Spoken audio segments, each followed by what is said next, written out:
అయ్యగారు గ్రామానికి అధికారులు, ఆటపడని మానవంతులు. రామరామ, ఈ రామ్ భజన లాభం లేదు కనకయ్య. ఇవాళకి డబ్బు పంపాలి.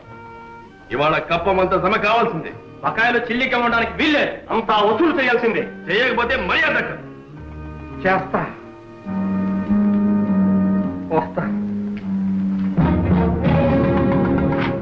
మన కత్తికి రెండు వైపులా పొదలు.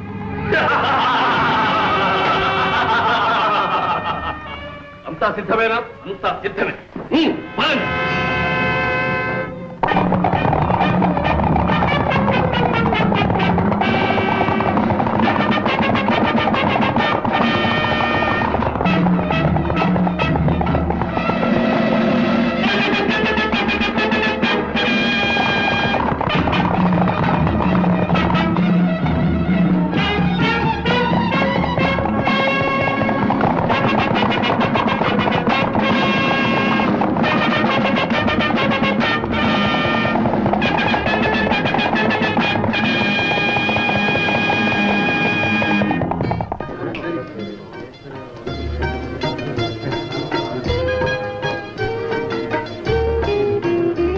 యాభై 55, 56, 57, 58, 59, 60.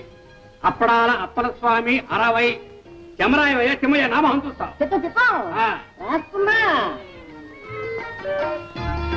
50. ఎలుకొట్టు యాకాంబరం 50.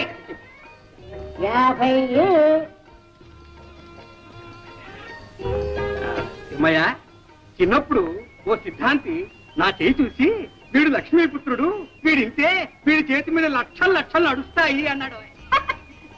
అలాగే నడుస్తున్నాయిగా. నడుస్తున్నాయి. సరాసరి దివాణం బొక్కసంలోకి నడుస్తున్నాయి. వీడింతే. పచ్చి పులుసు పరంధామయ్య, గత బాకీ 30, ఈ ఏటికి 70, మొత్తం 100. ఇదిగో ఈ 50 జమ కట్టుకో కనకయ్య. ఏమిటి? చాలా ఇబ్బందుల్లో ఉన్నాం. పైగా ఈ ఏడు దెబ్బ మీద దెబ్బ. మా ఆవిడ పురుడు, అబ్బాయి పెళ్లి, అత్త చావు. మా సాగు ఎవరితో చెప్పుకోమన్నావయ్యా? బాకీలన్నీ మొత్తం పూర్తిగా వసూలు చేయకపోతే మర్యాద దక్కదని మన పూషయ్య మరీ మరీ నొక్కి చెప్పాడు. ఇది ఇంతే. లాభం లేదు, డబ్బు మొత్తం జమ కట్టాల్సింది. ఊరుకోవయ్యా, నిన్నెవడు అడిగాడు? ఎవరిని అడిగినా ఒకటేనయ్యా, డబ్బు మొత్తం జమ కట్టు. నా దగ్గర లేదు మొర్రు అంటుంటే. లేకపోతే మొహానికి ఇంత మసి పూసుకుని జుట్టుకర్ర పుచ్చుకొని బయలుదేరు. ఎవడ బుర్రైనా బతలకూడదు.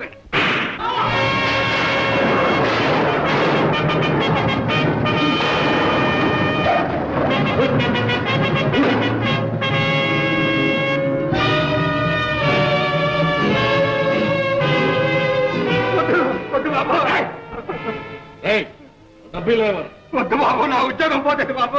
ఇవ్వకపోతే నీ ప్రాణమే. బాబోయ్ బాబాయ్ బాబాయ్, ఆ పోతే నా ప్రాణం తీస్తాడు. మీకు అన్నం పెట్టుకుంటారు బాబు. చూస్తారే వీళ్ళు కట్టే. బాబాయ్ బాబాయ్, నా డబ్బు బాబాయ్ బాబాయ్ బాబాయ్. సరే కట్టకండి బాబాయ్.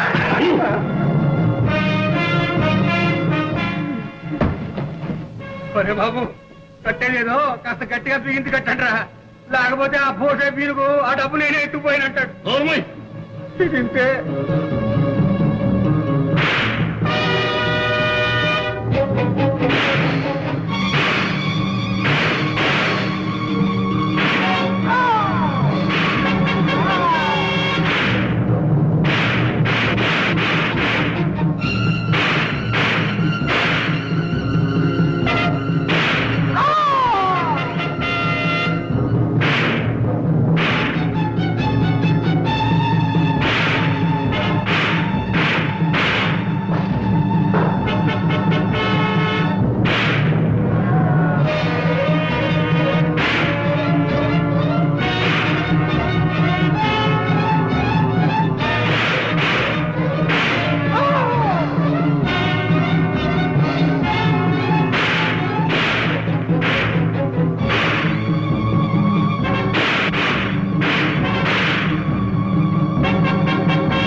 వెనక్కి తిరిగేలా ప్రాణాలు తక్కువ తుపాకులు పారేయండి ఎదురెత్తు లేదా కోట అవుతుంది తుపాకీ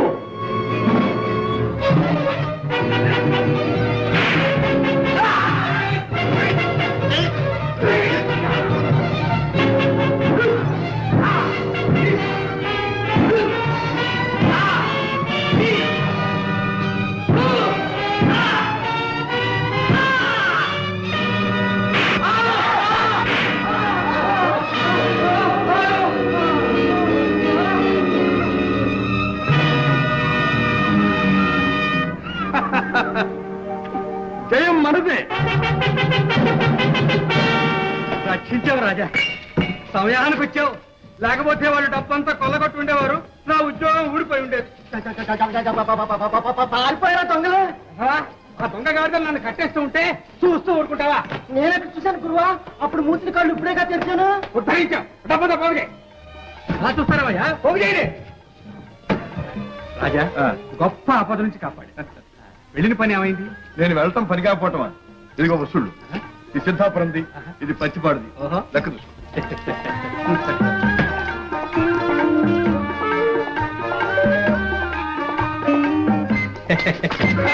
ఇంకా ఈ పోడలవాడు పోలేదన్నమాట.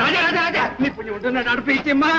ఉండు, మీ ఆవిడతో చెప్పి మరి ఇస్తాను. అమ్మమ్మ నా ప్రాణం తోడేస్తుంది. రాజా రాజా రాజా నా పొడి డబ్బి రాజా. డబ్బు జాగ్రత్త.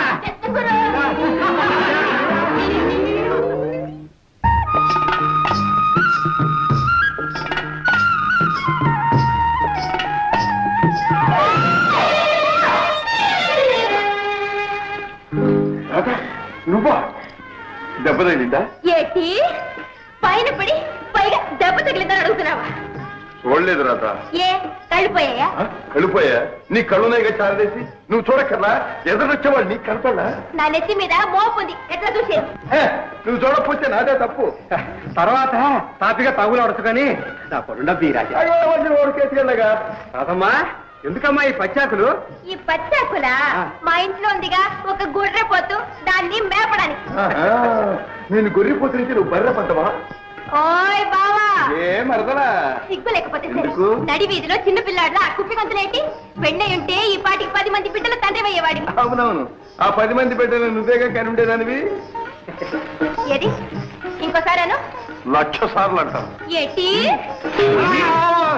రాజా రాజా రాజా నా డబ్బి నా డబ్బి నా డబ్బి. ఇంటికడిస్తాను. బావ మరదల సరసం బజారున పడింది, ఈ మోపు నా నెత్తిన పడింది. ఇది ఇంతే. లక్కినారు! రే లక్కినారు! రాజా, ఏమిటి కిరికిరి? రావాలి, తొందరగా రావాలి. ఏమిటది? మీ చెల్లెకి టైం పట్టింది. ఏటి నాకు దయ్యం పట్టిందా?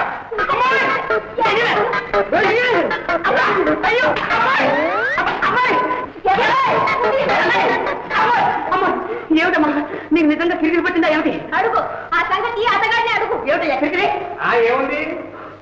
వడ్ల గింజలో బియ్యపు గింజ.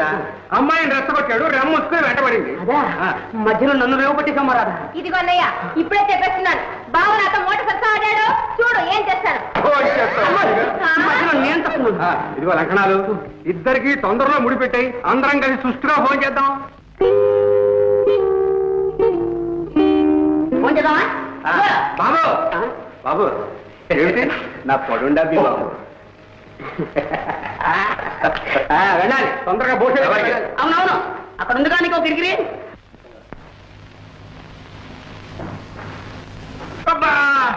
పోటు మీద ఇంకా గట్టిగా బిగిస్తావేరా?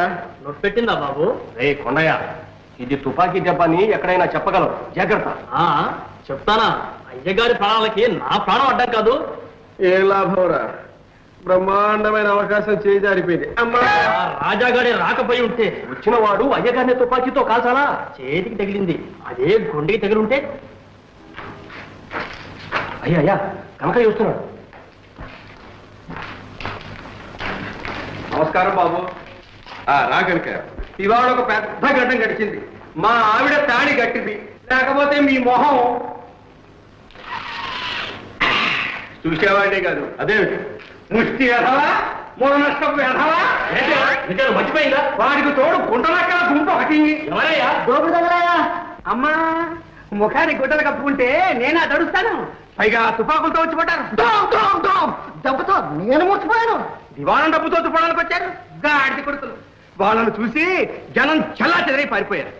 నేను నా ముందు డబ్బు సంచులు మిగిలిపోయాం. దోచుకుపోయేవారే కానీ ఈ కనకయ్య ముందా కుయ్యలు.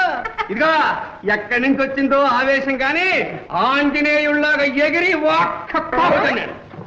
పొట్టలో ఒక్క పొడి, గోపు మీద ఒక్క గుమ్మి, నడి మీద ఒక్క తాపు, ప్రాణాలు తీసేస్తాను రగ్గాడిది కొడకల్లారా అన్నాను.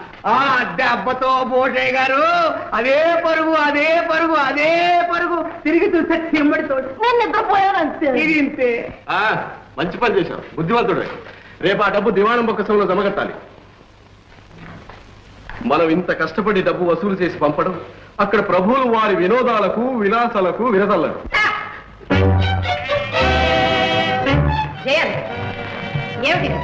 ఏమిటిదంతా?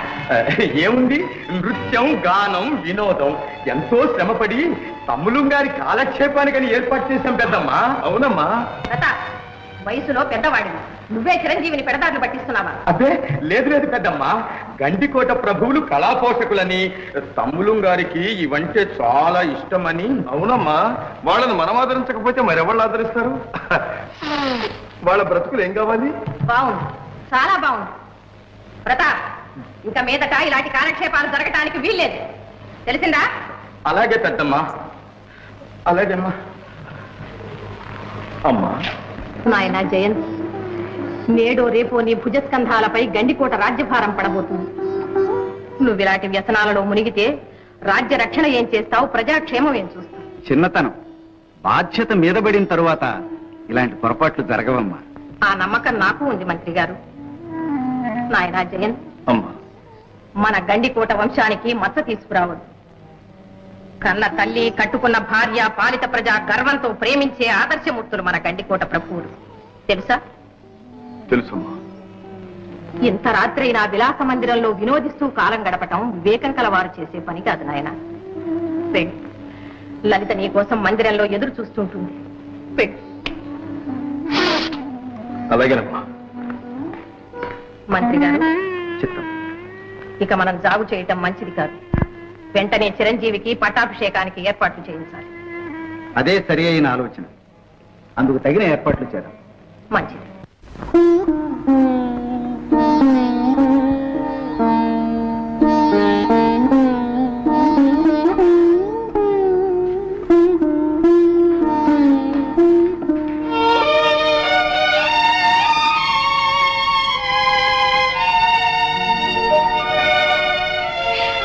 వచ్చారా? ఇంత రాత్రి అయింది, రాణిగారు ఇంకా నిద్రపోలేదా? మీ రాక కోసం నిరీక్షిస్తున్నారా? నిరీక్షించడంలో కూడా ఒక విధమైన ఆనందం ఉంది కదా. అవును, ఏమిటి కన్నీరు? అబ్బే, ఆనంద బాష్పాలు. ఓహో, విచారిస్తున్నారేమో. ఈ జీవితంలో విచారం కలిగిన ఆనందం కలిగిన ఎందుకో దానంతటదే కన్నీరు వస్తుంది. దేవి, ఈ జీవితంలో విషాదమే ఉండకూడదు, వినోదం నిండిపోవాలి. నవ్వుతూ కాలం సాగిపోవాలి. అది అందరికీ సాధ్యమేనా? పిచ్చి ప్రశ్న. అందినంత వరకు ఆనందంగా ఉండటమే జీవిత లక్ష్యం. కానీ ఆగిపోయారే? మా అమ్మగారికి నా మీద ఆగ్రహం కలిగినట్టు, ఏ శుభముహూర్తానో పట్టాభిషేకం చేసి నా స్వేచ్ఛను అరికడతారేమో అని అనుమానంగా ఉంది. అదేమిటి అలా అంటారు? జీవితం అంతా విచ్చలవిడిగా ఇలా విలాసాలలోనే గడిపేదామని భావిస్తున్నారా? అలా గడపగలిగితే నేను ఎంతో అదృష్టవంతుడు, ఎంతో అదృష్టవంతుడు. ఏడుస్తాడు ఎందుకు? మీరు ఇలా అంటుంటే నాకెంత బాధగా ఉందో మీకేం తెలుసు. ఉన్నమాట సంతోషిస్తారనుకున్నా, బాధపడతారనుకున్నా. లేదు లేదు, మీ చిత్తం వచ్చినట్లు ప్రవర్తించండి. మీరు సంతోషంగా ఉండడమే నేను కోరేది. మీ ఆనందమే నా ఆనందం. ఎంత అమాయకురాలి. ఈనాటికి మా పెద్దమ్మ గారు నా పాలిటి పెద్దమ్మై కూర్చున్నారు. జయంతు నేను కలిసి ఉండడం ఆమెకు కన్నెరగా ఉంది. కారణం మామూలుగా అర్థంలా కనిపిస్తూనే ఉంది ప్రభు. యువరాజు గారిని తమరు విషయలోలుగా మార్చేస్తున్నారని మహారాణి గారు మామూలుగా పసికట్టేశారు. అందుకే కాబోలు యువరాజుకు రాజ్యాభిషేకం చేయాలనే నిర్ణయానికి వచ్చాను. రాజ్యాభిషేకం ఆనాడు మా నాన్న కంటే వయసులో పెద్దవారు గనక పెదనాన్నను రాజును చేశారు.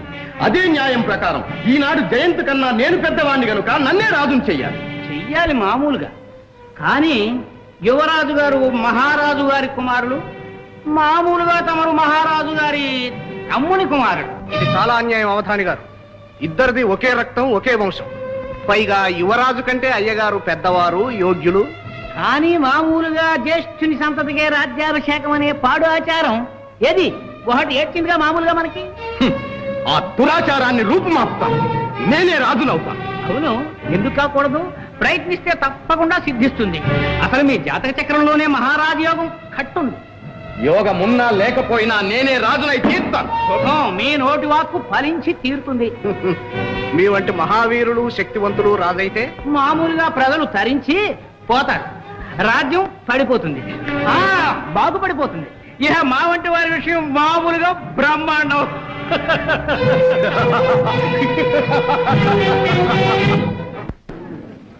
అయ్యా, ఉగాది ఉత్సవాల సందర్భంలో ఇక్కడ చెడుగుడు పోటీ జరగబోతోంది.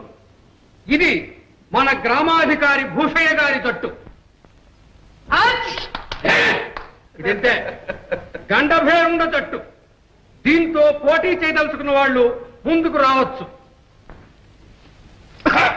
మా జట్టు ఉంది. మీ జట్టు పేరు? గజబిడి జట్టు, ఇది ఉడుం పట్టు జట్టు. రాజా, భూషయ్య జట్టు సంగతి నీకు తెలుసు. అందరూ మెలికలు తిరిగిన ఆటగాళ్ళు. వాళ్ళతో పోటీ పడి అవమానం పాలవుతారు. మాది రావదండు జట్టు. గోదావరి దిగమనండి, అప్పుడు తెలుస్తుంది.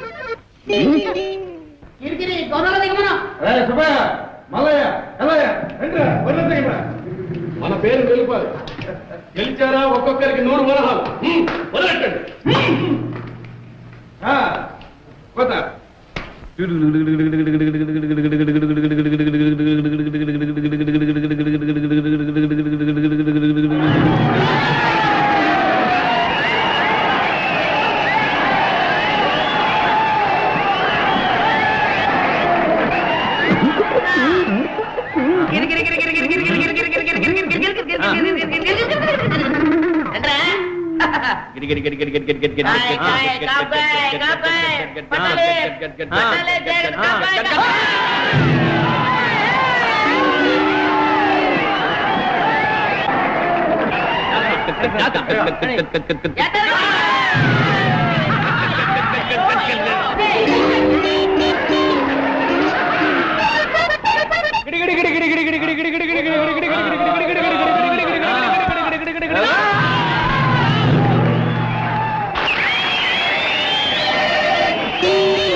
మీరే చెప్పండి బాబు.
దివ్యమైన ముహూర్తం కుదిరింది. శ్రావణ శుక్ల సప్తమి శౌరవారం యువరాజు గారి పట్టాభిషేకానికి దివ్యమైన ముహూర్తం కుదిరింది. మామూలుగా అలాగా మంత్రి గారు ఆ ముహూర్తానికే నిర్ణయిద్దాం. అలాగే మహారాణి. తమ్ముడు గారి రాజ్యాభిషేకం మహావైభవంగా జరిపిద్దాం. ఆహ్వానాలన్నీ నేనే స్వయంగా పంపిస్తాను పెద్దమ్మా. మంత్రి గారు ఆ ఏర్పాట్లేవో మీరే చూడండి. అలాగే. ఆ ముహూర్తమే నిర్ణయించండి. శుభం.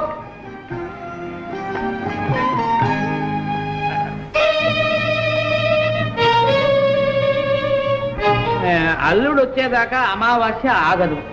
ఆలోచిస్తూ కూర్చుంటే యువరాజు గారి పట్టాభిషేకం మామూలుగా జరిగిపోతుంది. దానికి ఇంకా వ్యవధి ఉందిగా. ఈలోగా ఆ అవకాశం మనం ఉపయోగించుకుందాం. ఏం చేయమంటారు? యువరాజు పట్టాభిషేకం ఘనంగా చెయ్యాలి అనే సాకుతో పన్నులు విధించి ప్రజల నుంచి ధనం వసూలు చేద్దాం. పన్నులు కట్టలేక ప్రజలు సతమతమైపోవాలి. తమ కష్టాలకు కారకుడు యువరాజే అని భావించాలి. ఈ కర్కోటకుడు ప్రభు అయితే దేశం అల్లాడిపోతుంది అని హడలిపోవాలి.